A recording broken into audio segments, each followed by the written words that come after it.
Assalamualaikum warahmatullahi wabarakatuh. Waalaikumsalam warahmatullahi wabarakatuh.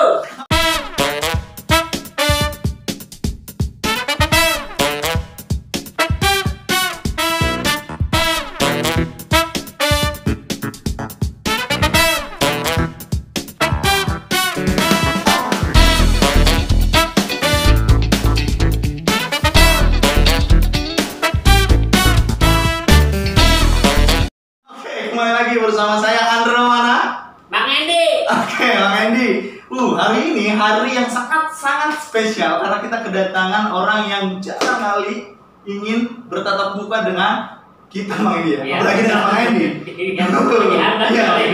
Iya, Ya, susah sekali dan banget sibuknya banget ya. Banget. Sibuk banget. Oke, hari ini kita kedatangan, alhamdulillah kita kedatangan anggota dari mana Pak? Balaks. Oh, Balaks RI Pak ya. Betul. Balaks RI. Nah, kita kenalan dulu kan. Kita akan ulik lebih jauh kepada Bapak Haji Deden ini. Gitu. Kawan-kawan, barangkali di sana ada fansnya Bapak Haji Deden. Jangan lupa tonton, like, and comment, and subscribe. Biar kita akan terus ulik ada apakah di balik Bapak Haji Deden ini. Oke?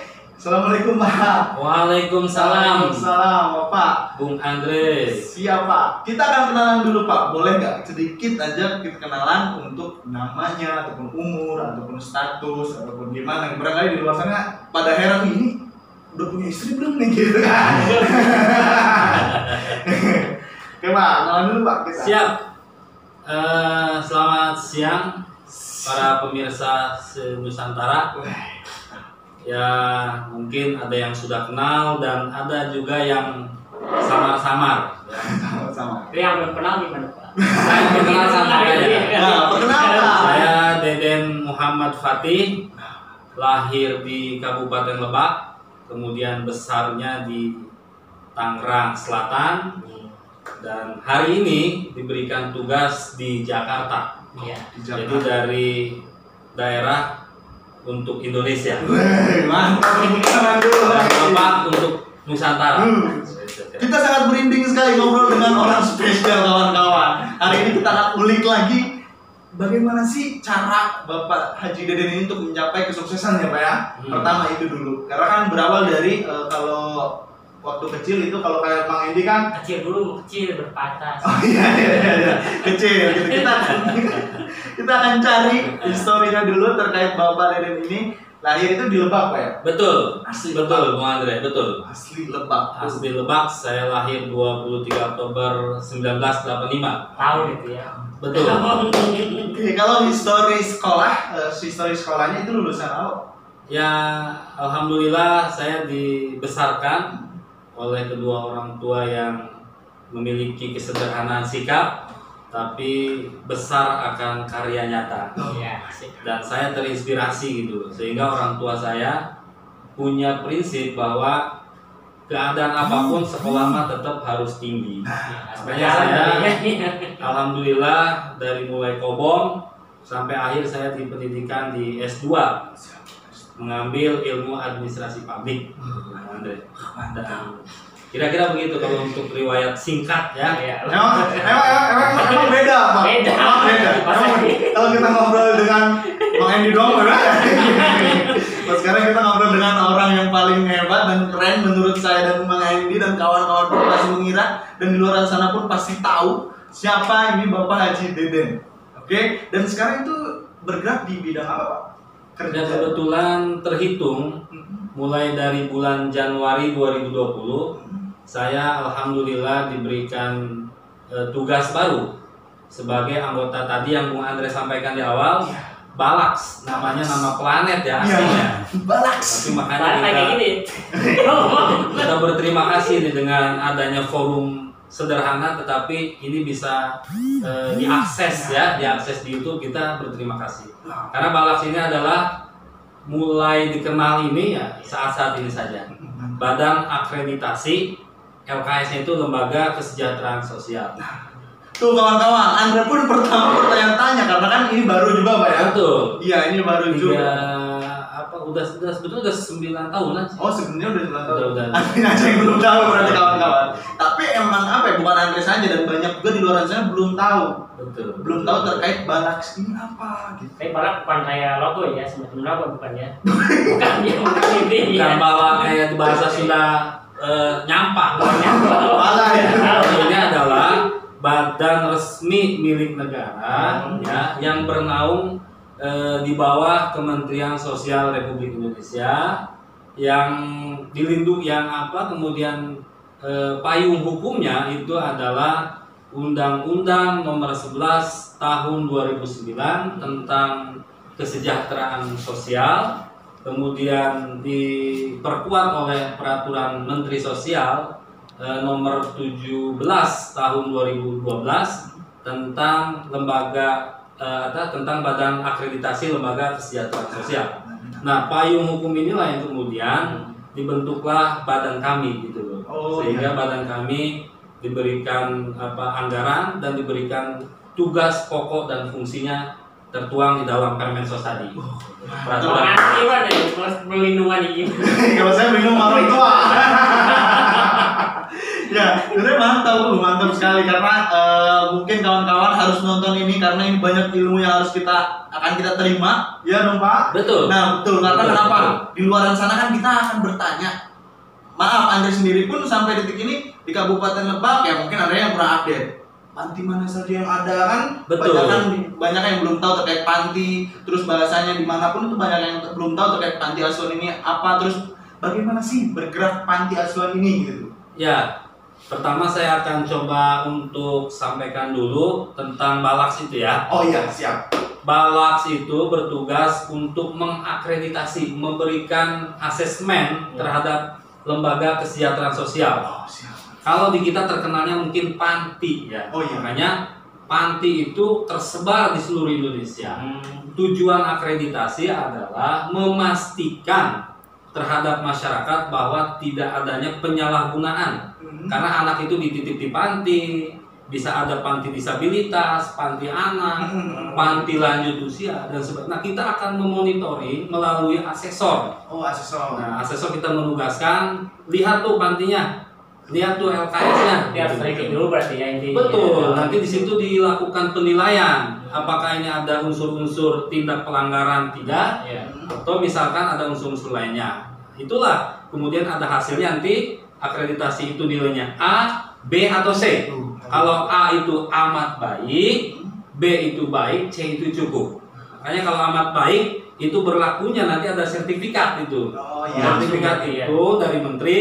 A itu sertifikat itu nanti dikeluarkan resmi setelah dilakukan akreditasi. A itu berlaku 5 tahun, B itu 3 tahun dan C 2 tahun. Setelah itu nanti direakreditasi ulang gitu dalam Anggarannya periode. gitu ya. Ya nanti kita disesuaikan dengan tadi penilaian. Kalau sedikitnya terkait berapa sih ada tahu tidak berapa sudah ada berapa di Indonesia ini panti asuhan?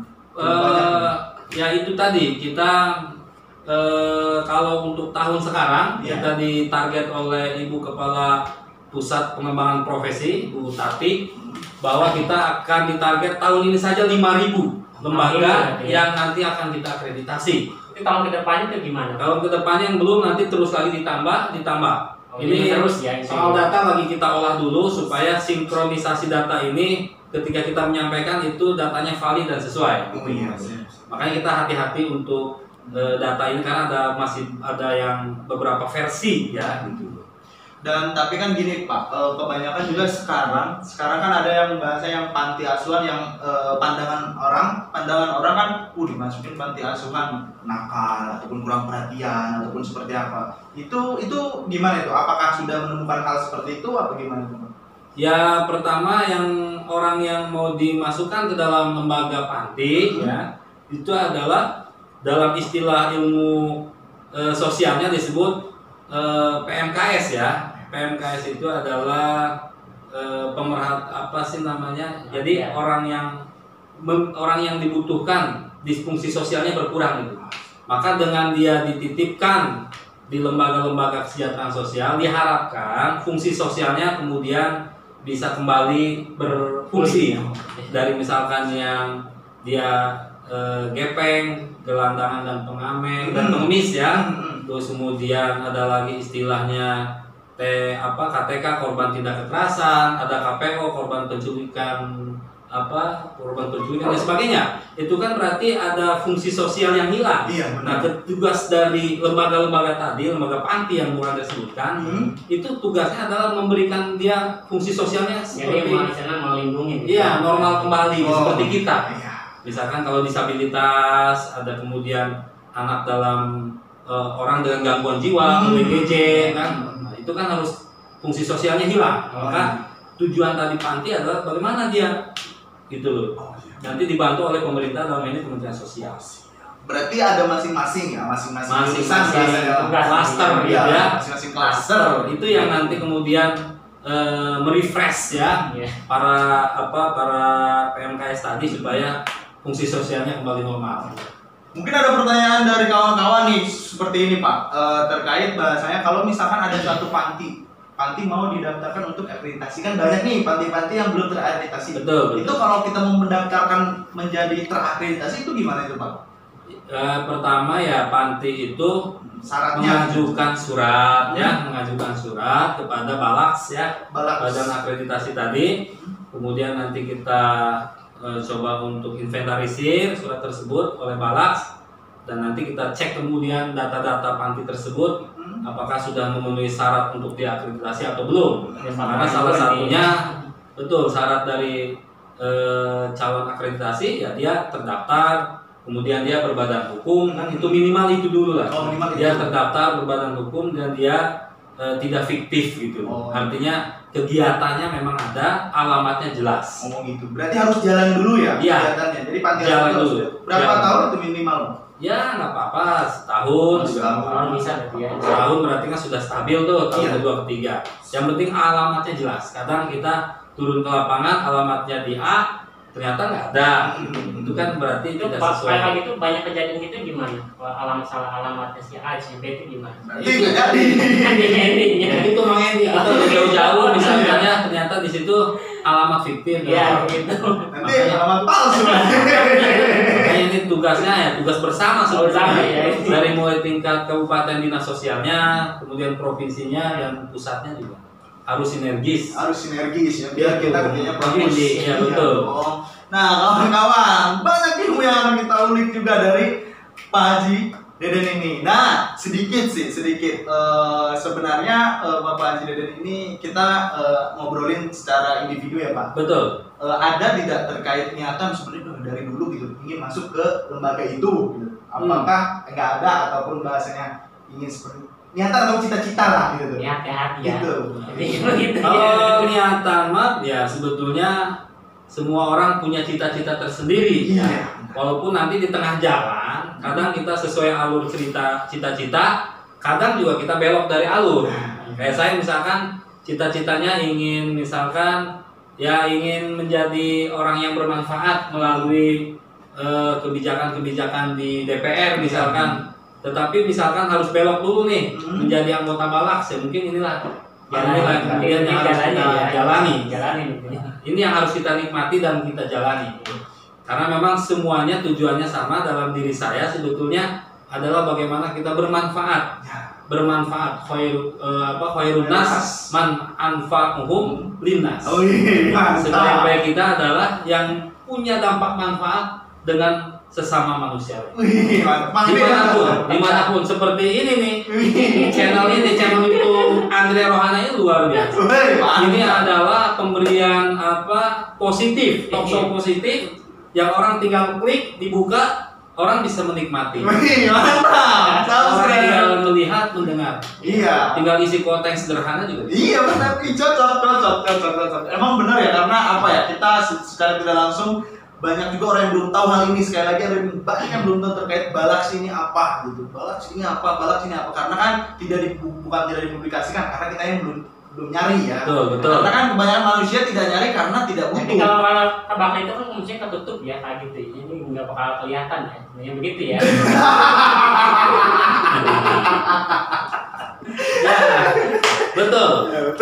Ini luar luar biasa terobosan dengan kita seperti ini. Kita sama saja melaksanakan amanat Undang-Undang Nomor 34 yang berbunyi bahwa anak yatim dan anak terlantar itu dipelihara, wajib dipelihara oleh negara. Nah, ini talkshow seperti ini untuk memberikan stimulus rangsangan terhadap para dermawan, terhadap para orang-orang yang memiliki rezeki yang lebih, ya untuk bisa ikut berbaur memelihara anak yatim dan anak terlantar. Mantap. Gitu. Untuk donatur jangan lupa bantu anak yatim. Ya, betul.